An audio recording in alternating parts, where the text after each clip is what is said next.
Compose, saison 2.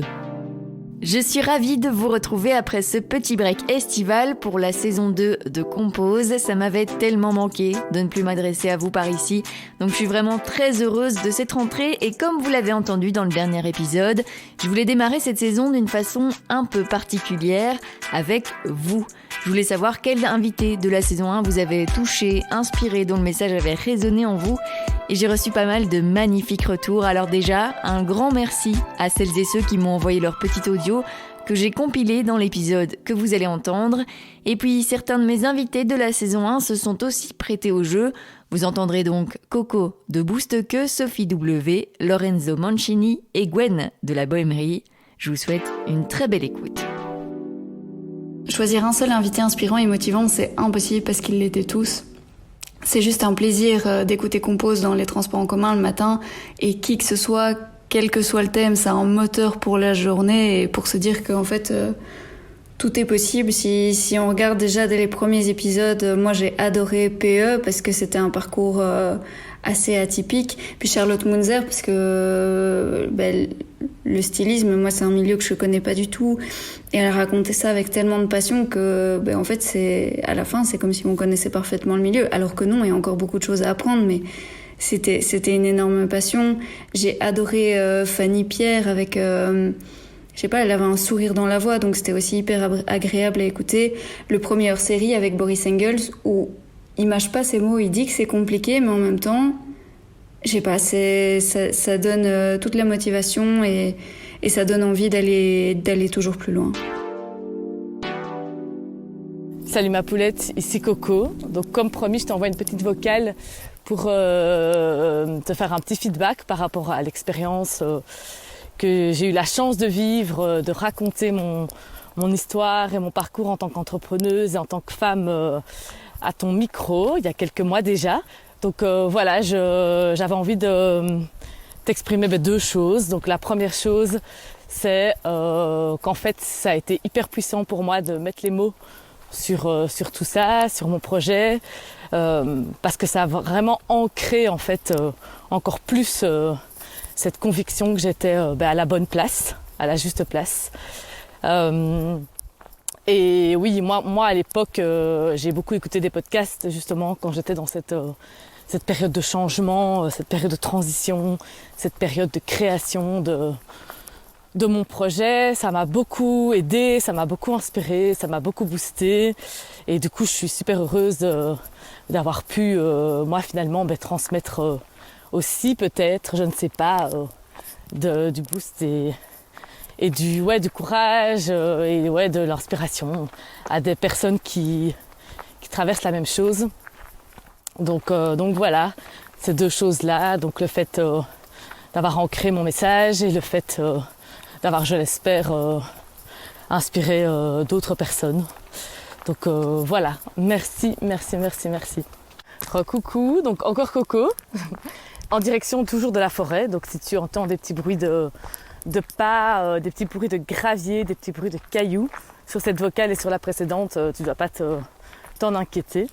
Donc je voulais t'envoyer encore une vocale pour t'expliquer, te faire un petit retour aussi sur l'écoute des podcasts de Compose et te donner mon avis de auditrice.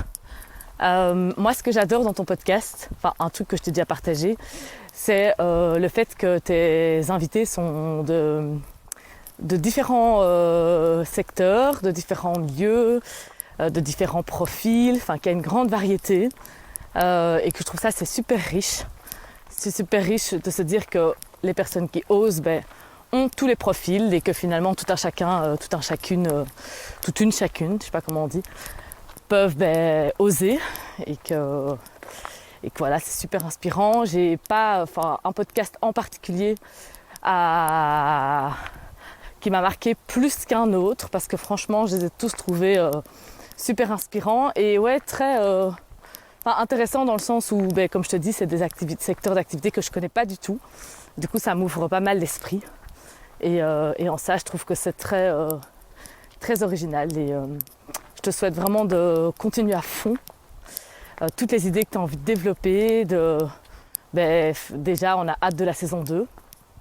à l'heure où je te fais ce podcast, on est le 17 août et donc j'ai super fort hâte de la saison 2. Très curieuse de savoir qui tu vas inviter et très, très excitée aussi de tous les projets que tu vas mettre en place, dont certains dont tu m'as parlé d'ailleurs. Et ouais, je trouve ça trop génial de mettre plein de connexions entre les gens. Ouais, je pense que c'est vraiment ce canal de podcast, je trouve que c'est vraiment un canal super. Et donc voilà, continue comme ça, bisous bisous. Salut Julie, salut Compose. Alors moi je suis une grande fan des premières heures de Compose, donc c'est très dur pour moi de choisir l'intervenante ou l'intervenant qui m'a le plus marqué. Mais si je dois en choisir quelques-uns, je retiendrai Coraline de Bousteke qui, de toute façon, m'avait convaincue d'avance, mais encore plus quand je réécoute l'épisode, parce que oui, je l'ai écouté plusieurs fois. Et dans les femmes qui m'ont marqué, il y a aussi Pauline Antoine, So et Usha, pardon.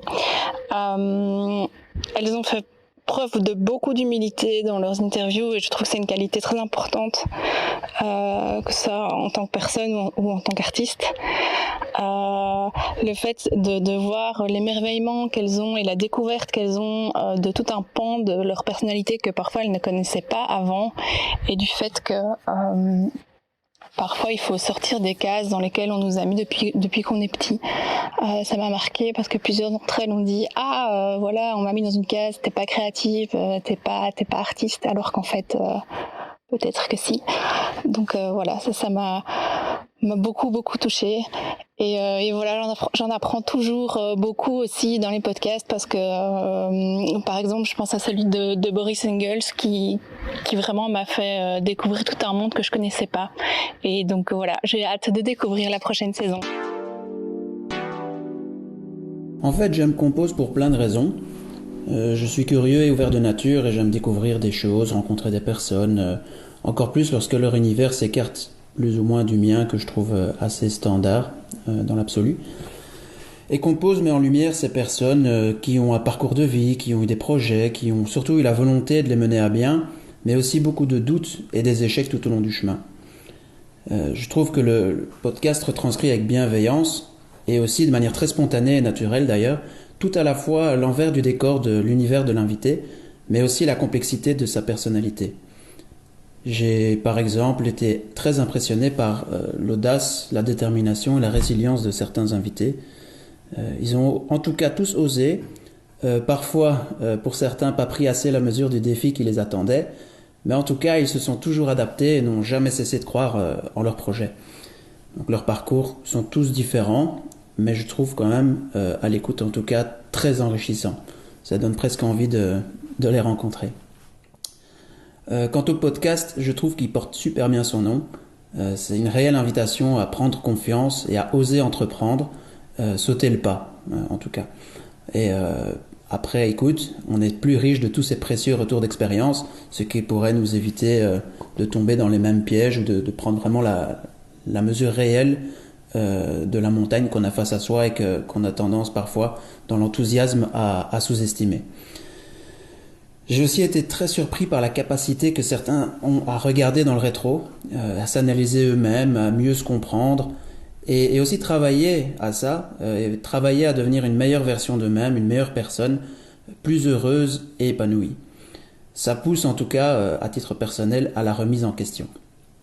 Et en parlant de remise en question, il y a un thème qui est assez fréquemment abordé par les invités, en tout cas de plus en plus, où j'ai peut-être plus de souvenirs récents parce que j'ai écouté les premiers podcasts il y a bien longtemps. En tout cas, c'est le concept de charge mentale. Ce principe qui est malheureusement majoritairement subi par les femmes m'a fait beaucoup réfléchir et j'ai été fortement sensibilisé sur ma propre situation, surtout vis-à-vis de la super-héros qui partage ma vie. Parce que ma compagne, elle occupe un poste à responsabilité, ça lui demande énormément, elle doit voyager, elle fait beaucoup de sport, elle gère vraiment beaucoup plus que moi au niveau des tâches ménagères dans le ménage. Et malgré ça, elle trouve toujours du temps pour nos 2 enfants. Cerise sur le gâteau, elle a toujours réussi à garder son calme, en tout cas plus que moi, en cas de bêtise ou de crise par l'un ou l'autre. Donc je ne sais pas comment elle fait, mais pour ça elle est super forte. Et lorsque moi je suis content d'avoir lavé et habillé les enfants, elle a déjà commandé des vêtements pour l'hiver, elle a inscrit un enfant dans un cours de piscine pour l'année prochaine, réservé un stage à Toussaint pour un autre parce qu'elle a déjà vérifié, il n'y avait plus trop de place. Donc voilà, là où moi je réagis, elle anticipe. Elle a toujours 3 coups d'avance et je pense, sans penser me tromper, que ça doit lui demander une attention de tous les instants et ça doit lui générer un stress et une fatigue permanente. Donc je dois vraiment faire plus attention à ça. C'est pas une fatalité. On peut y remédier et mieux équilibrer les tâches. Mais en tout cas, le premier pas, c'est de parler de ce genre de soucis, de tendances malheureusement, parce qu'avant on n'en parlait pas, mais elle a toujours existé. Et je pense qu'en parler, c'est une bonne entrée en matière pour pouvoir réagir. Et je pense être devenu beaucoup plus sensible et beaucoup plus attentif à tout ça. Et donc, entre autres, grâce à Compose. Donc, merci Compose et super bonne saison 2. Faite de plein de découvertes et plein de nouveaux invités qui auront certainement plein de belles choses à nous raconter. Bonjour Julie, c'est Sophie Wim. J'écoute tes podcasts et j'avais écouté celui qui m'a tapé dans l'œil, c'est celui de Cynthia Bamala qui donne des couleurs, qui donne des conseils pour s'habiller. Et c'est vraiment le fait d'écouter son interview avec ton podcast qui m'a décidé à la contacter et à prendre rendez-vous avec elle. Et franchement, j'étais super contente. Elle est super chouette. Et je crois que si j'avais été voir sa page sur Instagram sans en entendre parler, j'aurais regardé un petit peu comme ça, mais je me serais pas vraiment arrêtée dessus. Mais le fait de l'entendre, d'écouter son interview, de voir, d'entendre son parcours, ça m'a vraiment envie de prendre contact avec elle. Et donc c'est vraiment grâce à ton épisode. Et pour les autres, j'ai adoré les écouter tous. Pourtant, je suis déjà à mon compte, mais même c'est inspirant, ça donne des envies, des idées. Et puis c'est aussi montrer que sur les réseaux, on voit que tout est beau. Que tout est beau, tout est facile et que quand on écoute chaque épisode, on se rend compte que chacun doit faire face à ses peurs, à ses blocages et donc voilà. Donc petit témoignage pour dire que j'ai adoré et que grâce à toi, j'ai fait ce coaching avec Cynthia. Bisous. Alors moi c'est Mel, j'ai découvert Compose podcast avec le podcast de Pierre-Emmanuel à l'SPE. Et en fait j'ai commencé à tous les écouter par la suite. Et je dois dire que ça fait plusieurs mois que je me pose beaucoup de questions sur mon avenir professionnel, sur ce que j'aimerais faire. Alors j'avais une vague idée de ce que je voulais faire, mais je savais pas comment la mettre en place. J'avais peur de sortir des cases, j'avais peur de ne pas rentrer dans les normes actuelles. Et en fait, j'avais pas envie de me limiter non plus à un cadre particulier. Et en fait, j'ai écouté le podcast de Coco de Boost Que. Et ça a été une réelle révélation. En fait, j'avais l'impression qu'elle me parlait à moi. Je me reconnaissais totalement dans son parcours, dans la façon de voir les choses, dans l'accompagnement qu'elle propose. Et en fait, l'honnêteté et la franchise qu'elle a eue dans ce podcast de dire, je me respecte, je respecte mes envies, mon rythme et ma vie, tout simplement. Et alors là aussi, surtout la franchise de dire, clairement, c'est pas rentable, mais et qu'elle en vit pas actuellement totalement et que c'est compliqué financièrement et qu'elle a de la chance d'avoir d'autres choses. Mais voilà, ça a été pour moi une révélation, ce podcast-là, de me dire, ok, je suis pas obligée de rentrer dans les cases qu'on a définies pour moi depuis toute petite, dans les cases que la société a définies aussi, et voilà.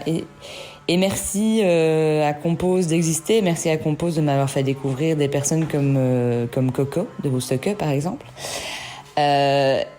C'est vraiment... Et alors le format du podcast, moi j'aime beaucoup parce que ça permet de... C'est pas trop long et donc moi j'aime bien... Quand j'écoute un podcast, j'aime bien l'écouter du début à la fin d'une traite. Et en fait, je prends Compose dans mes écouteurs, je pars me balader, ça me fait ma balade d'1 heure maximum et c'est nickel. Et donc voilà, merci à Compose. Et merci à Coco de m'avoir, sans le vouloir, boosté. Et je pense que je vais faire un accompagnement avec elle à la rentrée. J'aimerais beaucoup la rencontrer en vrai maintenant que je l'ai écoutée et que je l'ai eu dans les oreilles. Et voilà, merci Compose. Écouter Compose, c'est m'offrir une pause d'une bonne grosse demi-heure où je redécouvre certaines personnes, des personnes que je connais de nom, d'autres que je connais absolument pas. C'est l'occasion d'entrer dans leur tête, de découvrir les questions qu'ils ou elles se sont posées en amont de leur projet, qu'ils se posent encore aujourd'hui. Et finalement, c'est s'inspirer aussi un petit peu. Salut Julie, petit message vocal pour te faire part d'un truc qui m'est arrivé grâce à Compose Podcast. Il y a quelqu'un que tu connais très bien qui a écouté le podcast et qui a trouvé ça très intéressant. Cette personne s'appelle PE, qui est aussi un humoriste que tu as interviewé. Et il m'a proposé de faire sa première partie au Centre culturel d'Odor Games le 17 septembre. Donc ça va être la folie. Vu que PE joue devant des salles de 700 personnes. Je vais faire la première partie de PE devant une salle où il y a environ 10 fois plus de personnes que quand je joue moi normalement. Ça va être la folie et voilà, je voulais te remercier parce que c'est en grande partie grâce au podcast. Continue comme ça, tu vois que ça sert à quelque chose quand même. Merci beaucoup, à très bientôt Julie. Ciao. Coucou. Alors moi, si je devais retenir un épisode en particulier de Compose, ce serait celui sur Kim Simpo et sa marque de bijoux Wattles and Daisies. Alors tout d'abord parce que c'est une de mes meilleures amies et que pour moi c'était vraiment chouette de l'entendre parler avec passion de son projet et de son parcours. Je trouve qu'elle matchait vraiment bien avec le concept de Compose parce qu'elle a vraiment osé repartir de zéro pour concrétiser sa passion et se lancer dans un projet qui la faisait vraiment vibrer. Donc pour ça, je suis vraiment fière d'elle et je suis fière de voir le succès qu'elle rencontre actuellement aussi avec sa marque. Donc voilà, merci Compose d'avoir mis en lumière l'audace et le talent de Kim. J'ai passé un super moment à vous écouter échanger pendant le podcast. J'ai même appris des choses alors que je la connaissais bien. Donc voilà, c'était vraiment un très beau moment et donc c'est un des petits épisodes que j'ai préféré parmi plein d'autres que j'ai adorés. Coucou, moi c'est Gwen de la Bohèmerie. Vous avez pu m'entendre dans un des épisodes de podcast de Julie, de Compose. Et j'avais envie de rebondir sur deux épisodes que j'avais particulièrement appréciés. Ce sont les épisodes avec Coco de Boost Que et avec Lucie de La Crème. En fait, ces deux filles sont très inspirantes pour moi parce que je les perçois un petit peu comme des petites lucioles qui vous montrent le chemin, mais en toute légèreté et avec beaucoup de bienveillance. Et en fait, j'ai eu la chance de suivre l'ikigai dont Lucie parle dans son épisode, et c'est vraiment quelque chose qui m'a beaucoup aidée à un moment où j'étais un peu perdue dans mon activité, où j'avais l'impression de partir dans tous les sens et où j'oubliais peut-être de me poser les bonnes questions. Et l'ikigai que j'ai suivi à distance avec Lucie m'a permis de me poser les bonnes questions justement, et quand je l'écoutais dans cet épisode, je retrouve tout ça. Et d'ailleurs elle parle à un moment d'une personne, elle cite en exemple une personne à 3/5 qui a une activité complémentaire et que c'est une petite activité et que c'est bon comme ça, et que si elle trouve son équilibre comme ça, c'est très bien. Et je me suis reconnue en fait, puisque c'est mon cas, je suis à 3/5 et j'ai une petite activité complémentaire qui me permet de compléter un boulot que j'aime beaucoup, mais en même temps de m'épanouir. Donc j'ai trouvé que c'était très parlant. Et alors, dans le même esprit, Coco, elle parle à un moment de rééquilibrer sa recette de vie. Rééquilibrer sa recette de vie, entre guillemets, hein, ce sont ses termes. Et ça, c'est un truc qui m'a vachement marqué parce que C'est ma préoccupation principale, et donc ça a beaucoup résonné en moi. C'est vrai que j'essaye au quotidien de jauger entre tous les ingrédients que je vais mettre dans ma vie pour trouver mon équilibre. Et donc voilà, entre autres choses, c'est quelque chose qui m'a parlé dans cet épisode. Et puis je ne pouvais pas terminer cet épisode sans te mettre toi à l'honneur, Julie, parce que j'ai adoré écouter chacun de tes invités. J'ai fait de belles découvertes et je trouve que c'est important de le souligner aussi. Tu es une personne qui parvient à écouter les gens comme peu sont capables de le faire. La preuve, quand on perd le fil dans nos idées, quand tu nous interviews, la preuve que tu nous écoutes, c'est que tu nous remets toujours sur le chemin. Et puis aussi, je trouve que tu poses des bonnes questions, des super chouettes questions. C'est pas du tout des interviews bateaux. C'est des interviews qui nous forcent, pour l'avoir vécu, cette interview, à nous aussi à nous remettre en question et à travailler, à avancer et à retracer notre parcours. Et c'est quelque chose qui est super utile, je trouve, d'à un moment se poser et d'avoir un regard sur ce qu'on a accompli. Et ça, tu me l'as permis en tant qu'invité dans ton podcast. Et pour ça, je voudrais te remercier. Et j'ai envie de dire longue vie à Compose. Et voilà, vous vous imaginez bien que j'ai une petite larme à l'œil en entendant tous ces beaux retours. J'espère que vous aussi, vous avez apprécié cet épisode particulier et la saison 1 de Compose. Vous êtes de plus en plus nombreux et nombreuses à suivre le podcast sur Instagram, Facebook et Twitter et à l'écouter, donc j'ai hâte de continuer cette belle aventure avec vous. Et si vous voulez soutenir financièrement ce projet, n'hésitez pas à le faire via Patreon et Utip. Un podcast, ça représente beaucoup de temps et pas mal d'argent, faut se l'avouer. Donc toute aide est vraiment la bienvenue. Les liens sont à retrouver dans les notes de cet épisode. Et on se retrouve très bientôt avec ma première invitée de la saison 2.